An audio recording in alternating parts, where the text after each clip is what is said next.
Good morning, Professor Avinash, and welcome to Your PD Education, sir. And thanks a lot for giving your time this morning.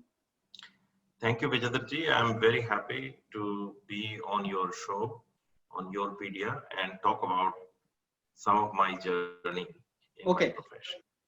Sir, I have done some kind of homework related to your domain and related to your research areas. So I have certain questions, sir, which I have prepared for you. And I start with my first question. And normally my first question to all the academicians, researchers is about their academic journey only. So I will request you to, sir, tell us something about your academic journey, how you landed up in this profession and how it all started. Yeah, so that's a very important question, Vijendraji. So, see, I belong to a small town in Rajasthan. It's by the name Karoli. It's a district headquarter now. My grandfather and my family has been into education. My grandfather was deputy director of education. So he kind of mentored me. I spent my childhood with him rather than staying with my father. So I spent my childhood with my grandfather and grandmother. And I was their favorite, being the eldest, I was their favorite grandchild. So I did my schooling with them, and then we started preparing for the engineering entrance exam, which is called pre-engineering test in those days. I got admission into REC Jaipur, which is now MNIT Jaipur. And in class 10th, actually, I got a merit position in the board. So I was among the toppers in the whole Rajasthan board. I did my BTech in mechanical engineering from NIT Jaipur, and I started not on a very high note. I was just about in the middle of the class, 50% students above me and 50% below me in the first year. But then I worked really hard, and by the end of fourth year, I was among the top 4 students in the university, not just in NIT Jaipur, but also Engineering College Kota used to be a part of Rajasthan University. So in 2 colleges, I got a 4th position, which was commendable. So then, during those days, there was a big charm for doing the management. So in my entire class of 68 students, I was the only odd man out who didn't want to go into management. So everybody was talking about group discussions, XLRI, IIMs, this and that. And I was the only odd man out who wanted to take GATE exam and go into further engineering education.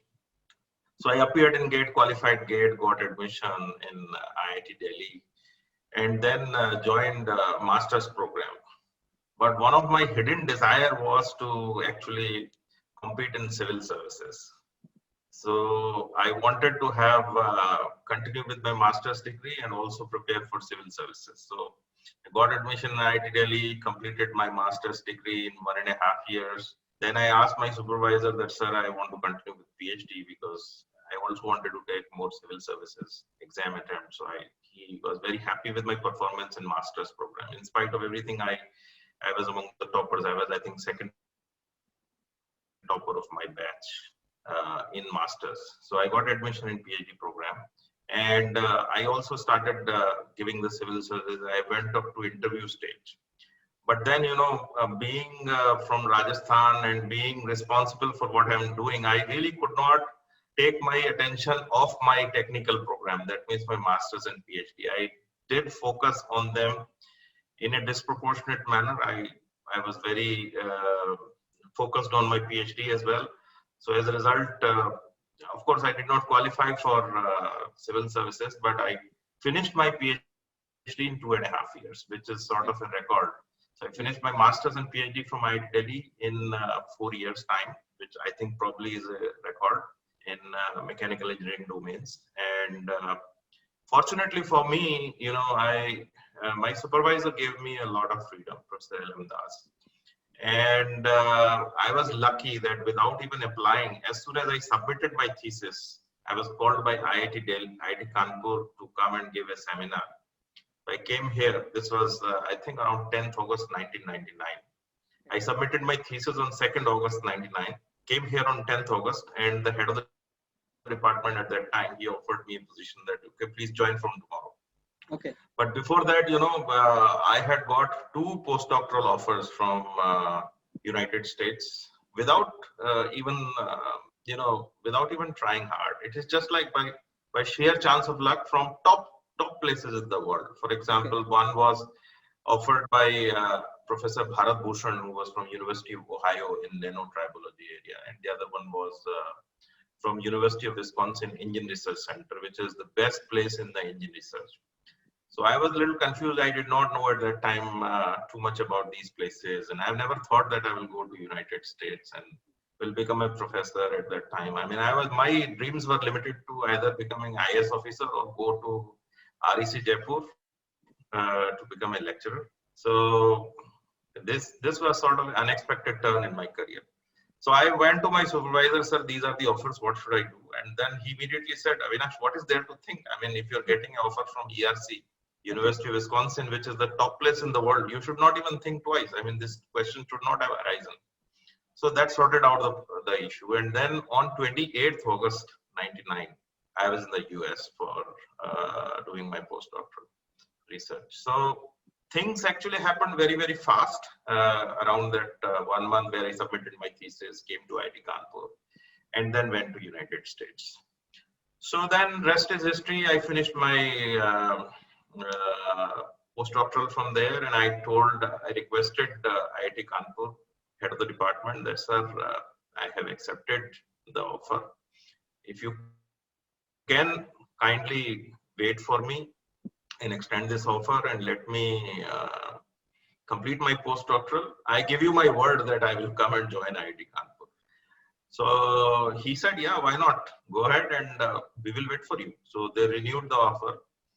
In the meantime, when I went to Delhi, to the US, actually I was offered positions in other IITs also. But then, I'm Rajasthani and I had given my words. I had to keep my words. So 2001, I came and I joined here. March 20th, 2001, I joined here. And then, after that, life has been a big struggle. Maybe I will answer that question in a more detail, how my professional career at IIT Kanpur has progressed. Okay. Professor Avinash, this is about my career. Okay. Sir, I want to deviate from my regular questionnaire which I had prepared, because this information which you gave me related to your civil services and all, I was not aware about this. So sir, you will allow me to ask you a very small question here, that you had put a lot of effort and we can understand you reached up to the interview stage. That means the kind of effort you must have given for this exam. So sir, that effort which you gave for this particular exam, what it has given you back in the life? I'm very sure, because the hard work which you do anywhere. Oh yeah, I mean, yeah, I can tell you that I think the only thing where I have not been successful in my life was civil services. Yes. But even having said that, I would recommend that everybody should take civil services once in their lifetime, because the kind of knowledge that you get when you prepare for general studies, for example, for your subjects, it is otherwise not possible. It really broadens your horizon. And in my case, I took subjects. At that time, there used to be 2 subjects. So I took mechanical engineering and mathematics. So both are very important subjects, and they have helped me in my further journey also. Yes. So I would say that, civil services is something which really grooms you. Whether you are successful or not, that is another thing, because I think there are very limited number of seats, and ultimately it boils down to your performance in those few hours of exam. You may have to prepare for years altogether, but finally it boils down to, just like any other exam, how you perform in the last moment. But yeah, it really helps. It really has helped me quite substantially. Okay, so the kind of effort putting which it teaches, that kept on helping you entire the career life, sir, in academics also. Absolutely. Professor Avinash, another question which I want to ask you, that is again the deviation. Sir, you mentioned that you got prestigious PDFs from the foreign universities. many of the doctorate students who are doing the doctorate, they want to go for PDF's postdoctorate fellowship. Sir, can you please tell us what is a very important thing they should do so that they get good PDF opportunities abroad? What is to be done? Yeah, so see, postdoctoral fellowship is not really a degree. It's like once you have finished a PhD, Right, sir. you get an employment in a university to solve a certain problem, to work on a certain project, Right, sir. which is funded by either university or by some funding agency in whichever country you want to go. Right, sir. Okay, so I mean, all you need to do is you need to first choose an area of your doctorate which has future. So you really should be able to see ahead of the turn. You know, you should be able to predict that this area will be hot and it will have a lot of funding in 5 years or 10 years time. And then, you know, when you do your PhD, you have to make sure that you have significant publications in terms of quality as well as in quantity. So both are important. Quality is very, very important. So given that you will look at high quality publications, a reasonable number of publications you must have. And then, you know, what you really need to do is you need to do literature review just like you do for your PhD. And when you do literature review, you have to consciously figure out maybe 20 best groups in the world. Okay, so you figure out that these are the 20 best places where a lot of work is being done in this area and they may be interested in your candidature. And then figure out who is the professor. Go to the web page, look at what are his interests. And then you can send an email to him giving your CV and maybe recommendation from your supervisor. And then I'm sure one or the other will pick you up and it will Give the opportunities. So systematic planning is more important than really just sending 100 emails to without doing your homework. So what is important is if you want to really success in getting postdoc, what is important is that you should systematically plan and execute that plan. Right, sir. Professor Avinash, I have next question for you, sir, and that is, you have done your master's and doctorate from a department Center for Energy Studies in IIT Delhi. Now, sir, me being alumni of IIT Delhi, I understand normally this department, the workload is not that much, and I know I can correlate it was related to your preparation of the civil services, if I'm not wrong. And then eventually you are a professor in mechanical engineering. So is it conventional, sir, or I was feeling like asking this question, that why Center for Energy Studies? Yeah, that's a good question. So let me tell you that when you get I'm not talking about masters, but when you get a PhD degree, right, sir. In a PhD degree from any IT, it's not, nowhere you will find department written. Right, that's true. Nowhere it will say that this is from Department of Mechanical Engineering, this is Department of Civil Engineering, and so on. So PhD degree really is from the institute, and you right, choose sir. a supervisor from a certain department. Right, sir. Now, if you look at the Center for Energy Studies, so Center for Energy Studies is a multidisciplinary center in IIT Delhi, where there is a lot of research in different areas, for example, solar energy and, you know, biofuels and MHD, different types of wind energy and different forms of energy. And if you look at the profile of the professors, so there are electrical engineers in that domain. Then there are, you know, physicists and chemists and mechanical engineering faculty are there. So my supervisor was a mechanical engineering faculty, and I was also a mechanical engineering graduate. So obviously I aligned with him. And I worked in the domain of IC engines and fuels. So in IIT Delhi, if you know that IC engine research mostly is done in energy studies and not so much in mechanical engineering. So my idea, I mean, I was always passionate about doing work in IC engines and fuels right from my undergraduate days. So I had no choice but to choose Center for Energy Studies and Professor Das at that time. There were only two professors, Professor M.K. Babu and Professor Das. So I chose Professor Das. Okay. And then, you know, I did all the coursework, some courses, you know, in IIT Delhi, since you have been a student of IIT Delhi, you know that IITs have generally very flexible approach as far as coursework is concerned. Right, so coursework, you know, some courses I did in mechanical engineering, some I did in I think there was one in another department, and then there were few in energy studies.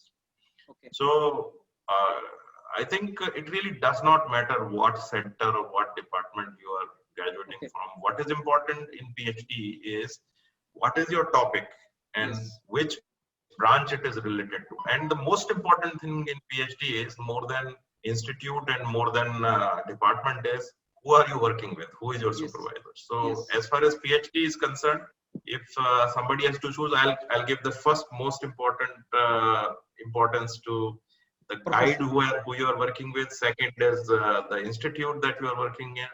Third is the problem that you are working on, and then you Other know, factors. department and center really does not figure out in this Okay. in this importance list. That we can understand. Professor Avinash, you are presently also heading Indian Research Lab in IIT Kanpur, sir. So we want to know, sir, more about this lab and what is the research areas in which this lab research work is going on. Yeah, so I think it's a very relevant question. So I'm not heading, actually. I actually developed that lab right from scratch. There was no Indian Research Lab when I joined IIT Kanpur. Okay. So as I said, in response to your earlier question, that I joined in 2001. Yes, so sir. there was a lab which was called Energy Conversion Lab at Okay. that time. It was a huge lab. In those days, it was maybe a few thousand square feet of space. Okay. And it was filled with antiquated equipment, Okay. which were donated by Americans in 1960s. Okay. When IIT was, IIT was established. And it had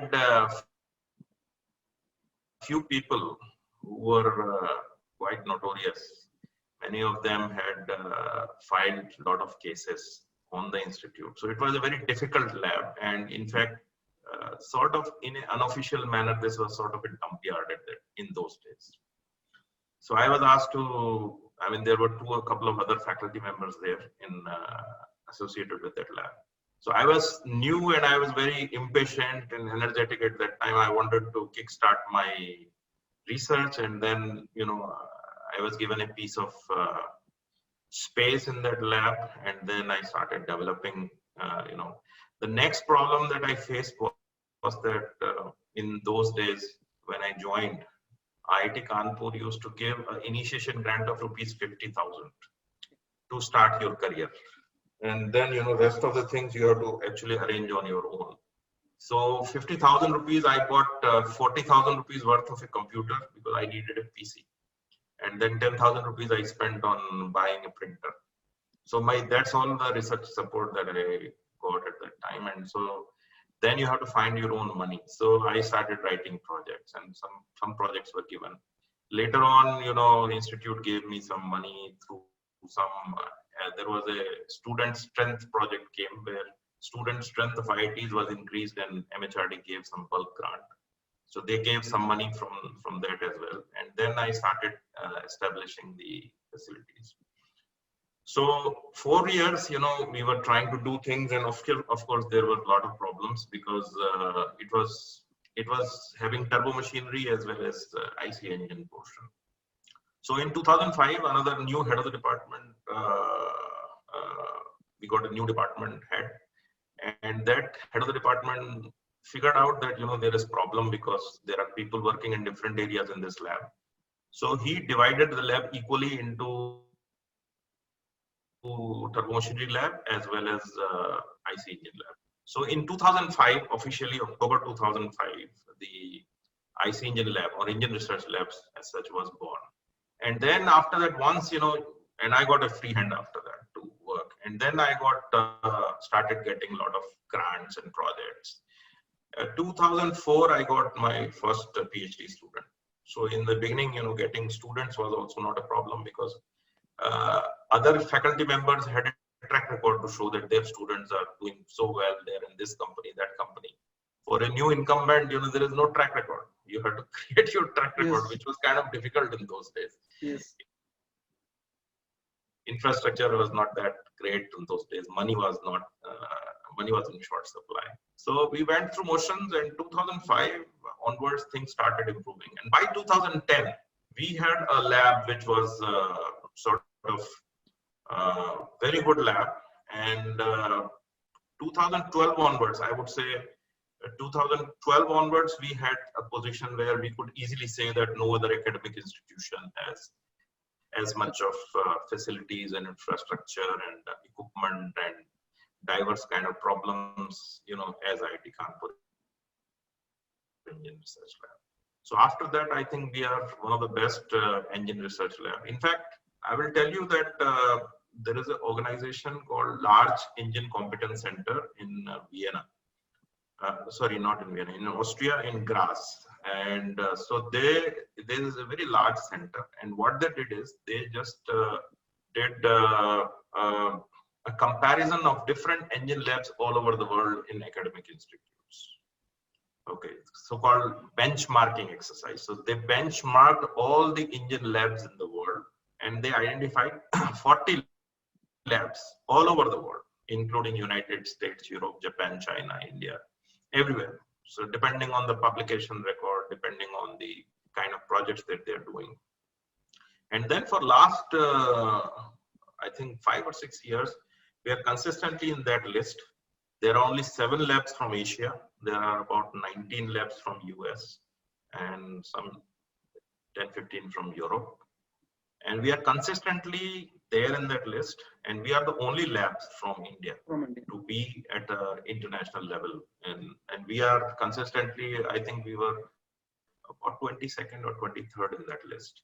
And we are consistently improving our ranking year after year. So I think that has been quite a big satisfaction that at least, single-handedly I could, with the support of some of my colleagues who work partly in my area and help me, support me and augment me, we have been able to make an international mark in the domain of IC engines, right, both in fundamental research as well as applied research. Professor Avinash, I would again request you to tell us something about the research areas, which research work going on in this lab, sir. So in my lab, you see, we are working in 2 separate domains. One is the fundamental IC engine research. The other one is applied research. Okay. So fundamental IC engine research means we look at the combustion process in micro detail. In my lab, I think India has 3 optical engines and all 3 are in IIT Kanpur Engine Research Lab. Optical engine really means that the cylinder liner is made of glass. So you can actually see the processes happening visually. And so you can understand the physics, you can understand how the motion is happening, you can understand how the fuel air mixing is happening, you can understand the sprays, which in turn, you can understand how the pollutants are forming, how the particles are forming, how the combustion is taking place, how the heat release is taking place. So we have created these facilities. So I have 3 optical engines. One is CRDI diesel engine. The other one is an optical GDI engine.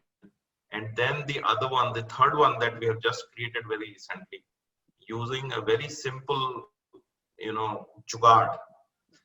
And this is just to excite these students. So whenever new students come or school kids come and visit us, we just fire the engine, show them flames, and then they get excited. So that's just for marketing purpose, and we get people exciting because, in an area, it is very important that you get best of the brain coming in and doing research. So a little bit of exciting people is also equally important.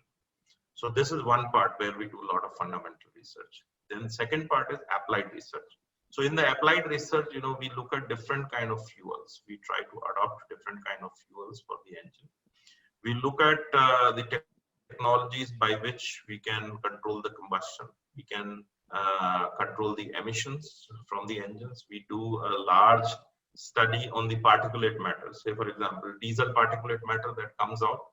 We do a large number of characterizations of the diesel particles, going up to nanoscale, nanometer scale, primary particles of 20 nanometer, etc. So we look at composition, we look at chemical composition, physical morphology, we look at metals, trace metals, and all that.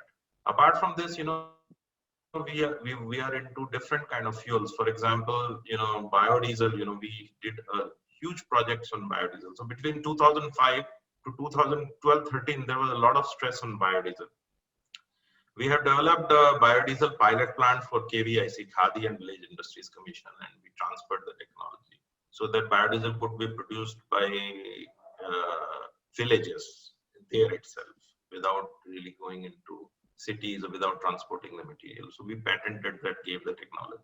Apart from this, in 2007-8, we did a project with leading OEM where they gave us the modern SUV and two SUVs actually, and we operated them in the field for 30,000 kilometers. This biodiesel was produced in the lab, and we operated them for 30,000 kilometers. And this project actually gave a lot of confidence to the automotive industry that yes, it is possible to have biodiesel as regular fuel. Because before this project, OEMs had a lot of doubt whether the biodiesel will be really successful or not. But this project actually eliminated all those doubts and fears, and they started accepting the fuel. So, and then we worked on converting different types of feedstocks into biodiesel. We do a lot of work on alcohol. So, for example, ethanol, we have done a lot of work.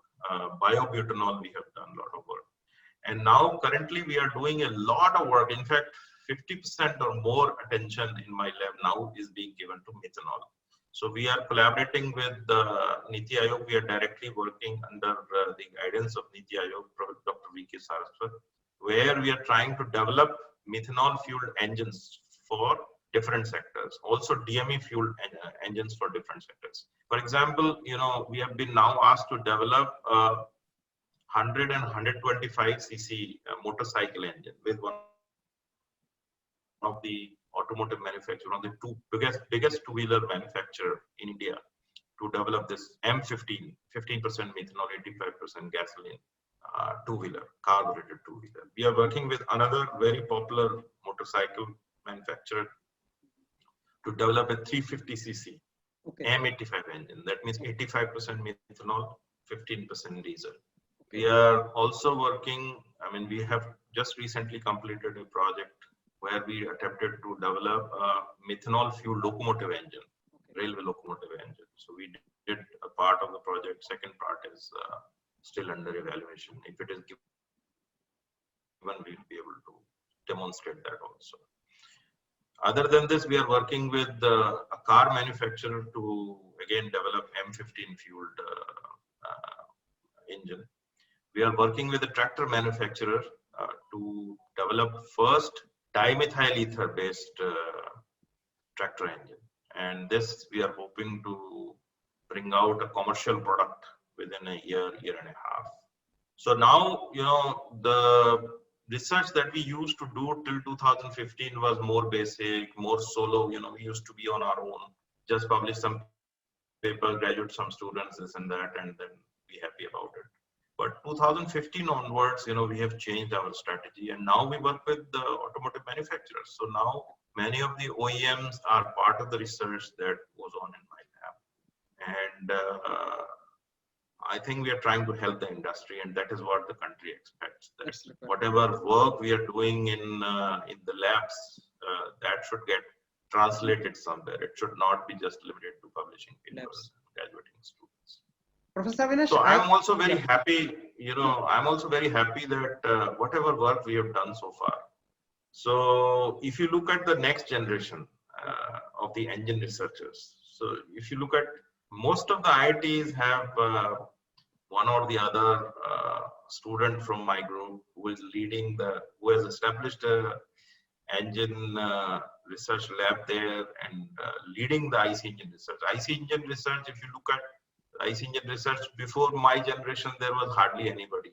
There's a complete two generation missing in between.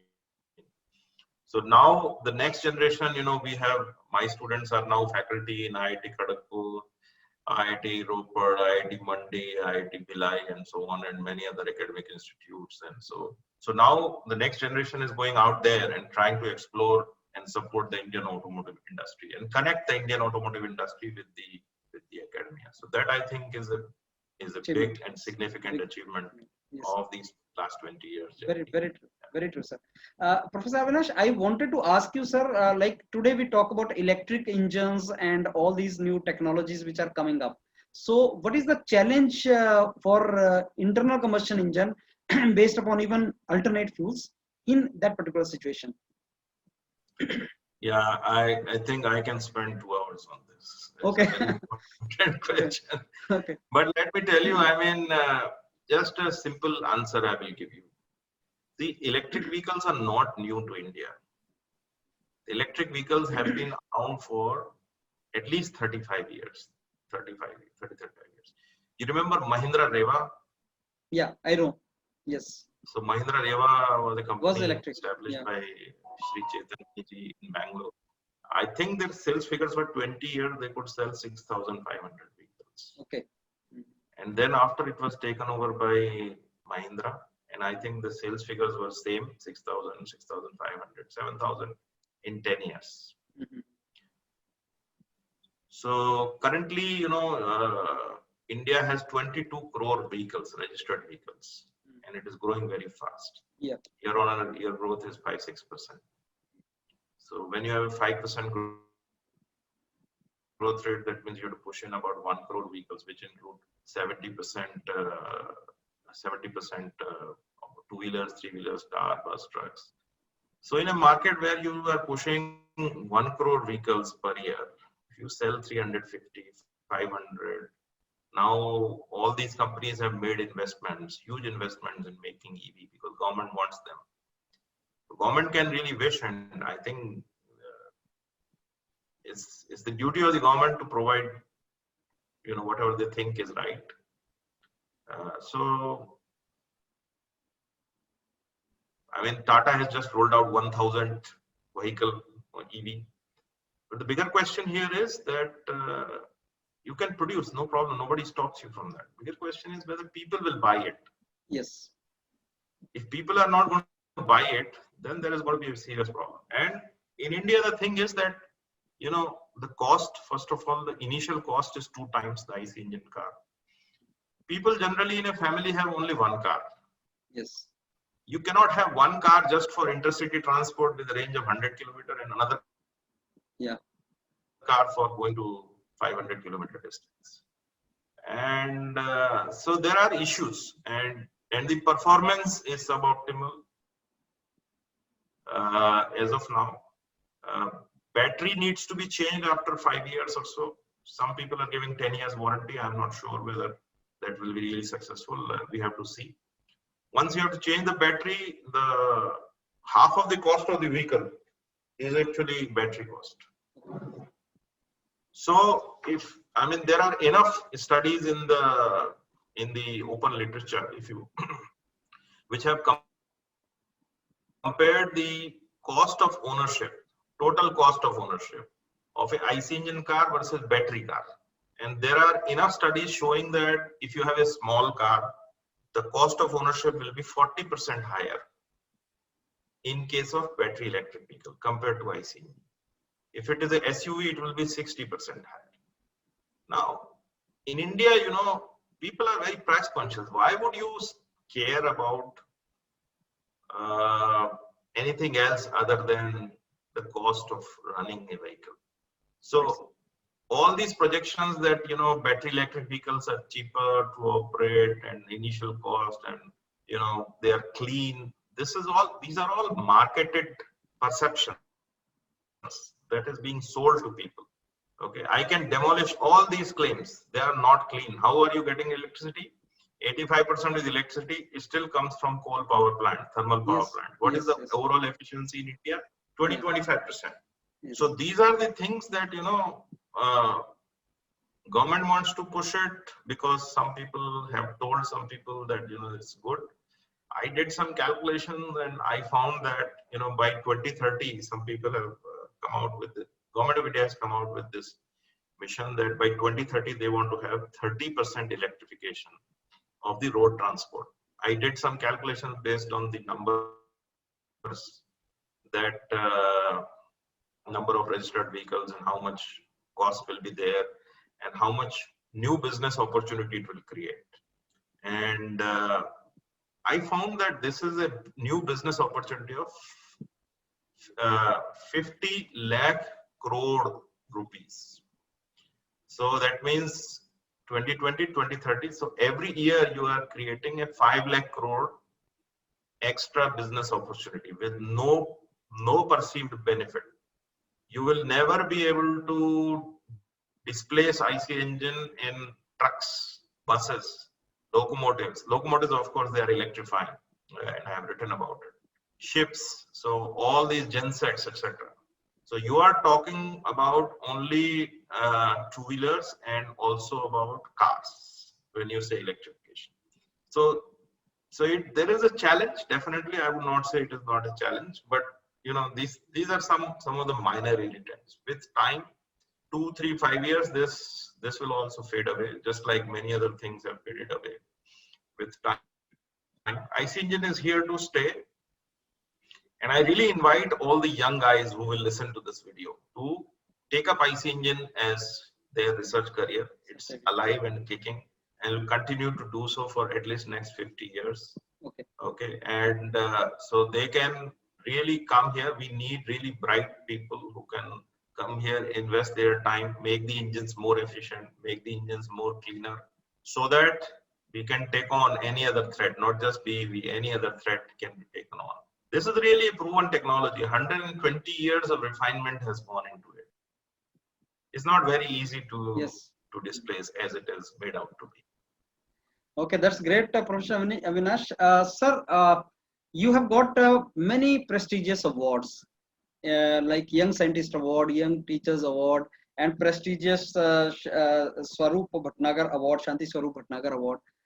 Can we call you, sir, pioneer in the field of internal combustion research after listening to you so far? Can we call you a pioneer in this research domain? No, I am still a student of IC. Okay. There are so many big people in this world who have spent their life. I mean, I don't even know 10% of what they have forgotten. So I'm still learning. Every day I learn from my students, and I will continue to do so. I don't think I deserve to be called any pioneer. I'm just a humble student and you know, trying to learn something every day. Okay. Sir, my next question to you is, what recent projects you are handling, if you can mention that, related to your domain of research? Yeah, so there are few sponsored projects that we are doing right now. So one project, as I mentioned, we have just finished on simulations of locomotive engine based on methanol. So just to test whether methanol can be really good fuel for running locomotive engines. So we did one-dimensional simulation and three-dimensional simulations of locomotive engines using softwares to look at the feasibility. We have just completed that project, and this project hopefully will be followed by experimental demonstration of ethanol locomotive engines. The other project that I'm doing right now is again from Science and Engineering Research Board, and we have industrial partner is one of the largest tractor manufacturers in the country, where we are trying to develop a tractor engine using dimethyl ether. Dimethyl ether is nothing but if you take two methanol molecules and remove water, CH3OH, CH3OH, you remove water dehydrated, and it becomes CH3OCH3. So this is one fuel that we are trying to promote. It has too many good properties that one would like to have in a fuel. It is a direct replacement of LPG, and its cost will be cheaper relatively if it is produced on a mass scale. Methanol cost, for example, if it is produced from high ash coal and MSW, it will be roughly about 15 to 20 rupees per kilogram. So per megajoule cost here will be 40% cheaper than gasoline and diesel. So that's going to change this whole economics. So that is what we are working on. So we are trying to develop this methanol engine-based tractor. So this is the first DME project actually in India. We are the first ones to do DME. In addition to it, you know, we are working on another project, which is basically about developing a new combustion concept called gasoline compression ignition. So what is happening is that now petroleum products are dwindling. So from the petroleum well, only the heavy petroleum is coming out. Okay. So this heavy petroleum, when you goes up, and also the fuel that comes out, for example, gasoline that comes out, is having lower octane number, lower quality. And if you put it in the engine starts knocking. So what we are doing is we are trying to develop an engine which is called gasoline compression ignition. That means the engine will be working just like a diesel engine. The fuel will be gasoline. So using this, we are trying to develop an engine which will have much higher efficiency than gasoline engines. Its efficiency will be at the same level as diesel engines, and it will be far more cleaner, and it will be able to use surplus gasoline into the engines. So that is another project that we are doing. So these are some of the projects, and there are few other projects in the pipeline looking at fundamental combustion, in-cylinder airflow, and things like that. Professor Avinash, as you must be knowing, sir, near NCR region, especially in Punjab, Haryana border and all, stubble burning is a serious issue for the farmers also. So I was listening to you, sir. You mentioned about methanol and ethanol as alternate fuel. So can this stubble burning problem be resolved through this, sir, through this particular research? Yeah, that's the whole idea. I think the idea here is that we take this low value biomass such as stubble. We take municipal solid waste. You must have seen the mountains of garbage in every city, Delhi and other places. So there is a lot of carbon in it. Right? And then India is home to very large amount of high ash coal. Indian high ash coal has ash as much as 40%, which cannot be used in power plant, cannot be used for even steel making. Unfortunately, 80% of Indian coal is of this variety. So there is hardly any commercial value in it. So all these things, what you can do is you can burn them in controlled oxygen condition by a process which is named gasification. And you produce syngas, synthetic gas. Okay. So syngas production, and this way, you will be able to dispose of much of the parali burning and stubble that you call, and then this municipal solid waste and high ash coal. So you convert the solid waste into syngas. So syngas is nothing but carbon monoxide plus hydrogen, and then you flow it. You correct the stoichiometry. That means you have to add some extra hydrogen in it, which you can easily generate by photosynthesis. I mean the photo splitting or electrical splitting of water. And once you correct the stoichiometry, you put it in the engine. Sorry, not in the engine. You put it in the flow it over catalyst. So CO plus 2H2 becomes CH3OH. No emission of carbon dioxide, no other harmful emission. Straightway you have converted your stubble or municipal solid waste into very clean liquid fuel, which is methanol. The cost of production will be 15 rupees to 20 rupees per kilogram. On a liter basis, it will be 15 rupees per liter. Okay. So compare that to the gasoline. Of course, methanol has half the energy value because 50% of the molecular weight is oxygen. So two liters of methanol will have the same energy value as 1 liter of petrol or diesel. Okay. So even then you can compare, like 15 rupees per liter methanol, 2 liters is 30 rupees. Put 28% GST on it, 40 rupees. Compare 40 rupees with 80 rupees petrol and diesel you are selling. So per megajoule energy cost will come down quite heavily. And in fact, this can be used in any form. For example, not just for transport sector. If you want to run a boiler or a furnace, or for example, a thermal power plant, or for example, any other application where the fuel is used, marine application. Okay. So it is possible to use methanol as a replacement fuel to displace conventional petroleum and gasoline. So this is a whole concept which is called methanol economy, which now the Niti Aayog is championing. And by the way, there was a professor, George Olah. He was a professor in University of Southern California. He got 1993 Nobel Prize on the concept of methanol economy. And I think India is one of the big countries which is trying to embrace the methanol economy concept actually. So because Prime Minister Honorable Shri Modi ji has also called for 10% petroleum import reduction by 2022. And it is certainly doable, and Government of India is very seriously pursuing it. Now there are many projects which are sponsored by Department of Science and Technology. IIT Delhi and Thermex are trying to develop this plant. Already they have demonstrated on a pilot plant. Now they have gone to 100 ton per day kind of a plant. And by 2023, 5,000 tons per day ethanol production plants, we are expecting that they will be functional.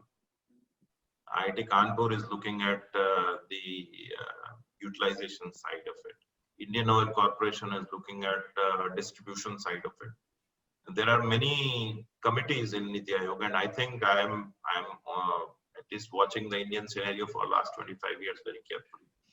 First time Government of India is trying to promote a particular fuel in a very, very systematic manner.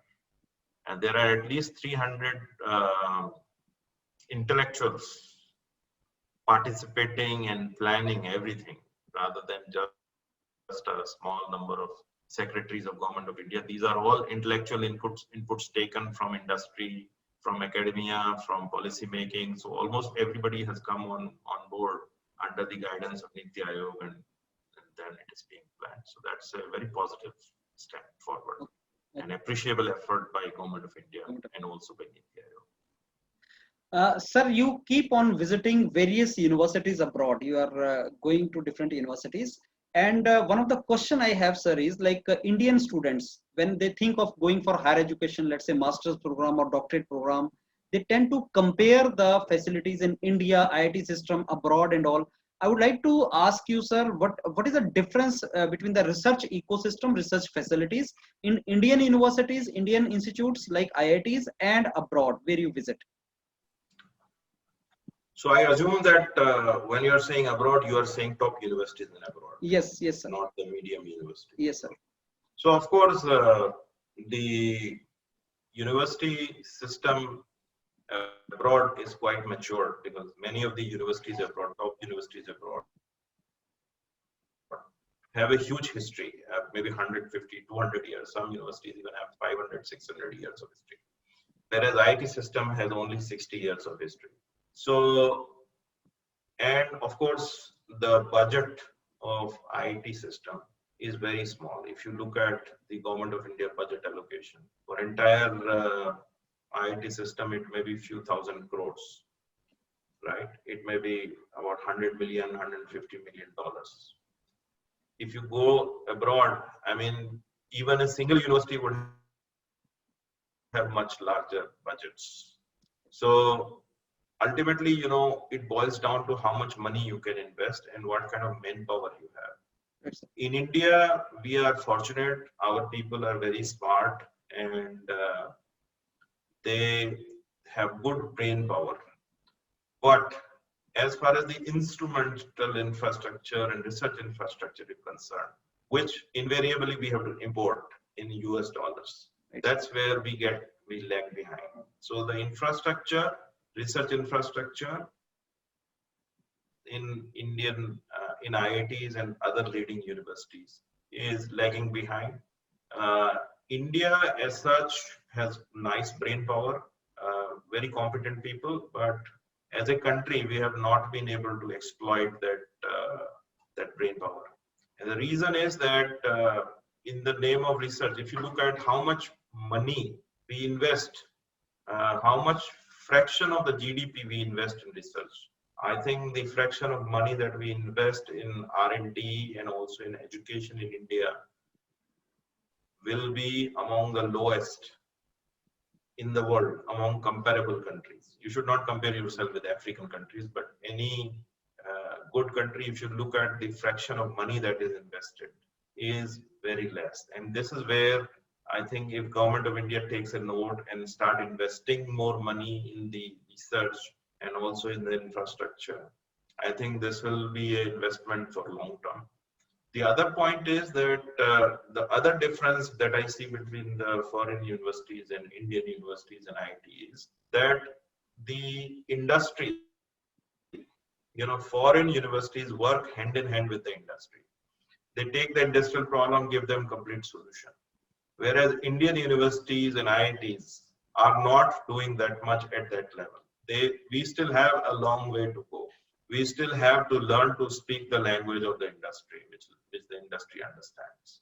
And it is happening, but it is happening at a slow pace. But eventually, I think we are on the right track. And it's just a matter of time that we become as good as they are and maybe even surpass them in future. We have the potential. Okay, sir. Professor Avinash, you just recently you said that you invite young mind in internal combustion research areas of top universities like IIT Kanpur. Sir, I would like to ask you that if a graduate aspires to be a good researcher in your domain of research, that is internal combustion engine, how he should prepare himself, sir, to join you, and how he should prepare himself to pursue the research in this area? So nowadays, IITs have become very flexible in giving admission. For example, we give admission directly to BTechs into PhD program. Right, sir. So without doing masters, you can get admission in PhD. So Right, what sir. you really need to do is you need to perform well in your undergraduate degree. Right, sir. And then you need to write the GATE exam and get good rank in the GATE exam. Okay. And then you can directly apply for a PhD position in IIT Kanpur or any other institute Right, of sir. your choice. Once you are given, and there will be written exam and then there will be interviews. So of course, you have to have sound knowledge in order to qualify these. And once you are given admission, then you are expected to do certain number of courses to get your grounding properly done. So in IIT Kanpur, for example, if you have just a BTech, I think 8 or 10 courses are required to be done, which takes about 2 years. And during that time, you can figure out which area interests you, what discipline you would like to pursue, what specialization you would like to pursue, with whom you would like to work as whom you want as a supervisor. Then you talk to him, and if there is a vacancy available, he will oblige, he will take you. And I would just like to say, that there is no mantra or no shortcut. Only way to succeed in life is you have to work hard. There is no shortcut. It's if a success comes easily, it will easily go as well. But if you really work hard, if you base your success on solid foundation, on hard work, nobody can take away that success. However, people may strive, but you will still survive. But if it is through some shortcuts, it will go away in no time. So as long as my young friends understand this and they work hard, they will be successful. Nothing is impossible. I mean, let me tell you, when I was in my undergraduate, I never thought that I will become a professor in IIT Kanpur. I have never dreamed that I will get Shanti Swarup Bhatnagar Award, or I will become fellow of ASME and SAE and AAS. Many of these things I have not even heard. But then, if you base your career on hard work, honesty, discipline, and you always have good motives in doing things, things will come to you. You don't have to chase things. All these awards, recognitions, as far as I'm concerned, I know that, I've got a lot of awards. They give me a lot of satisfaction. But my biggest award is my students and my work. These are just icing on the cake. But the cake is the real work. My research, my students success, the time I spend with them, that is my real reward. If my students are successful, I get bigger reward than Shanti Swarup Bhatnagar Award. That's right. Right. So I think it's nice that people recognize and tell you, okay, you got this award. You feel happy about it, but that happiness is a few days. After that, what keeps you going is the research and interaction with your students. And I'm a big taskmaster. Let me tell you, I make my students log. For first 3 years, they have to go through hell. They are not productive in first 2-3 years. They have to go through a lot of training, lot of exercise, lot of learning in in the laboratory. They have to really dirty their hands, open the engines, fix the engines, do the exercise, help others to understand how the research is done independently. My area is such that we are working on live problems. We are running engine at 4,000 RPM, 5,000 RPM. Even if a small bolt or nut comes out, it will fly with the speed of a bullet. If it hits somebody, he will get a lot of damage. Yeah. So you have to worry about not just the accuracy, but also about safety of yourself and others, and also the equipment, the real industrial environment. And for that, significant amount of training is required. So 2 or 3 years have just gone before you can even think about doing any experiment. Forget about publishing papers. So that is important. This very thing, Professor Avinash, this very thing, that lot of effort is required in IIT Kanpur in PhD, makes many students afraid of IIT Kanpur. That lot of work is to be done, and the professors really will make you do a lot of work. That is a perception about IIT Kanpur, sir, especially for direct PhD courses. I can tell you it is correct. Yeah, that is it is correct. Yeah. Because in IIT Kanpur, we don't allow anybody to go cheaply. Yeah. We will graduate a person when we are convinced that the person can stand on his own. He is trained enough to be an independent researcher. Otherwise, we will not let him graduate. And it is a time well spent, I'm telling you. And nowadays, our flexibility is that, for example, I have a student who is from NIT, direct BTech. Okay, and he is now 2.5 years into his PhD. He has completed the coursework. Now he is working on a project and he's preparing a report. Same kind of report, he can modify it. He can submit it as a master's thesis. Okay, it will not be his main problem. He can submit it as a master's thesis, get a master's degree in addition to his PhD. So there is a lot of flexibility. Right, sir. But you are right. I mean, see, if you do a PhD, ultimately, why are you doing a PhD? You have to ask these questions. Yes. Why are you doing a PhD? You are doing a PhD because you want to become independent, be successful. If a student graduates, the supervisor is not going to help him in his career. He has to be on his own. So if he is trained enough, he will perform much better than others. Like when the student from my group, graduates, he can review n number of papers from any journals. He can write projects on his own. He can plan the projects on his own. So these are the things which are normally not taught to PhD students. But since IIT Kanpur believes that we have to train, we have to make independent researchers.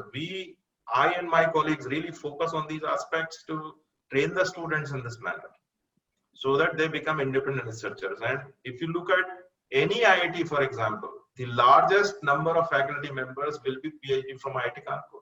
Right. Why it is so? It is so because we train them very hard. Of course, it is painful. It may take 1 or 2 years extra. Sometimes it takes 5 years, 6 years. Some students graduate in 3 years also. Nowadays things have changed. So 3 years, 4 years. One student has graduated recently in 4 years. So now things are changing. But in an area like mine where 2 or 3 years just go in training before you do your first independent experiment, ultimately it will add up. You require certain amount of time to do something new and then write about it. Then you have to write some papers also.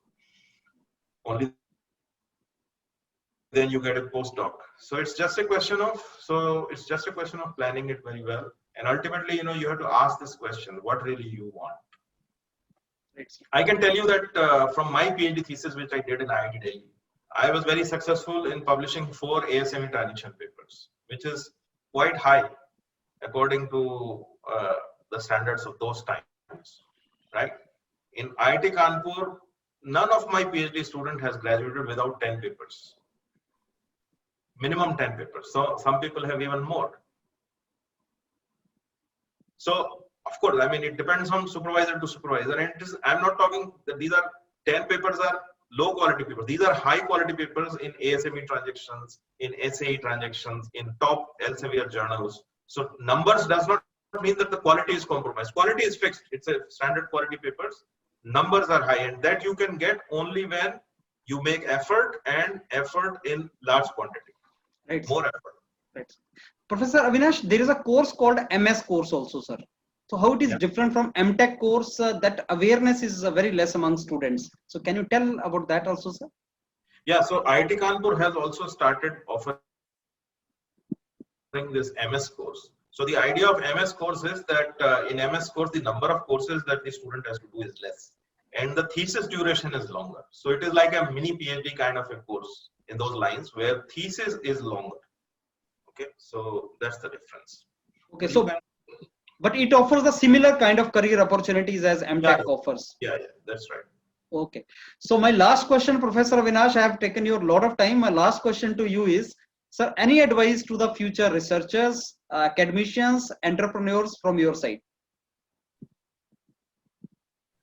I think I've already given my advice. There's no Okay. short. Plan Okay. your career well, Right. plan your career very well. And, perspective planning is very important in life. One Right. should not just plan on a day-to-day basis. Right. People who plan on a day-to-day basis only for tomorrow or day after tomorrow are never successful. Never. Only thing is that you have to have very high goals, however impossible they may sound. Have a plan for 20 years, where I want to see myself 20 years down the line. Then break that into every 5 years. Okay, I have to be there at 20, 15 years later, where I be 10 years, 5 years. Every 5 years, you make a plan. Then break that 5-year plan into 1-year plan and then work for them. So unless and until you plan and then you execute your plan very well, things will not happen. And nowadays, it's very exciting times that, newer and newer careers are opening up. Earlier, it used to be very conventional kind of jobs that will be available. Now, new options are coming up. So I think the young aspirants need to decide.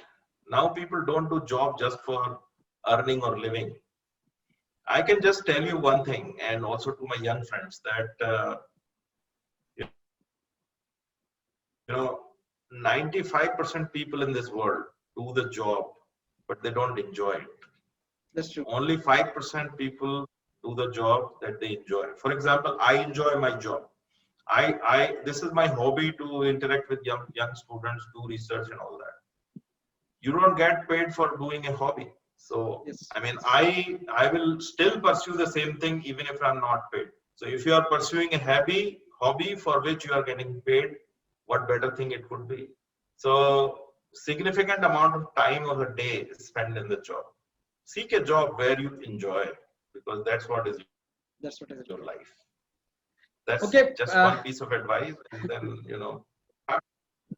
Professor Avinash, I am really thankful, sir, that you spared more than 1 hour for my show, and it was honor talking to you, sir.